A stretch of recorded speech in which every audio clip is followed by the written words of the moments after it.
এই আটলান্টিক মহাসাগরের গভীরে লুকিয়ে আছে অনেক রহস্য, যা আমাদের অনেকের এখনও না জানা। অনেক বড় বড় সায়েন্টিস্ট, অনেক বড় বড় বিজ্ঞানিকরা তাদের টেকনোলজি ব্যবহার করে আজ অবধি বের করতে পারেননি এই আটলান্টিক মহাসাগরের রহস্য। তা নিয়ে আজকে আপনাদের সাথে কথা হবে, তো সাথে থাকুন, পুরোটা ভিডিও এনজয় করুন আপনারা। সমুদ্রের অতল অন্ধকার এক রহস্যময় জগৎ, যেখানে সূর্যের আলো পৌঁছায় না।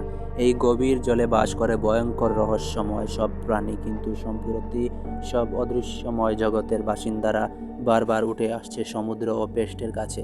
হঠাৎ করেই মানুষের চোখের সামনে পড়েছে তাদের ভয়ঙ্কর উপস্থিতি। এটা কি রিজব কাকতালীয়, নাকি এর পিছনে লুকিয়ে আছে বড় কোনো বিপদের সংকেত?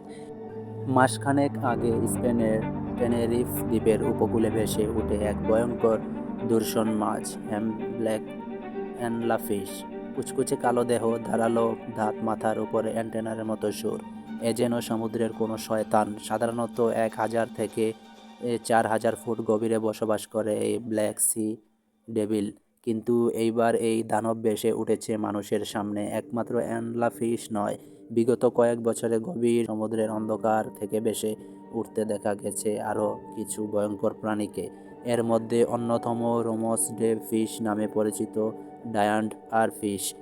সম্প্রতি মেক্সিকো সমুদ্র সৈকতে দেখা গেছে এই দীর্ঘ রূপালী মাছ। অনেকে বলে কোনো ভূমিকম্প বা ঝড়ের আগে এই মাছগুলো সমুদ্রে ভেসে ওঠে। জাপানে একে বলা হয় সমুদ্রের ঈশ্বরের বার্তা বাহক।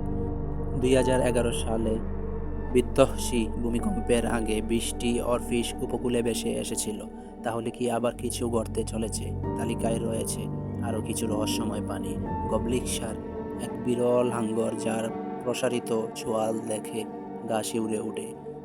তো কি দেখলেন বন্ধুরা আপনারা? এর থেকে আরও ভয়ঙ্কর ভয়ঙ্কর প্রাণী আছে এই গভীর সমুদ্রের নিচে।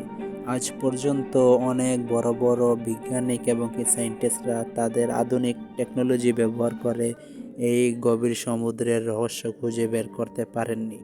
তো ভিডিওটা আপনাদের কেমন লেগেছে? এমন আরও সুন্দর সুন্দর ভিডিও পেতে হলে আমার ইউটিউব চ্যানেলটা সাবস্ক্রাইব করতে হবে এবং কি ভিডিওটা লাইক, কমেন্ট, শেয়ার করে দেবেন। আপনাদের জন্য আবার নেক্সটে একটি ভিডিও নিয়ে আসবো। ধন্যবাদ সবাইকে, ভালো থাকবেন, আল্লাহ হাফিজ।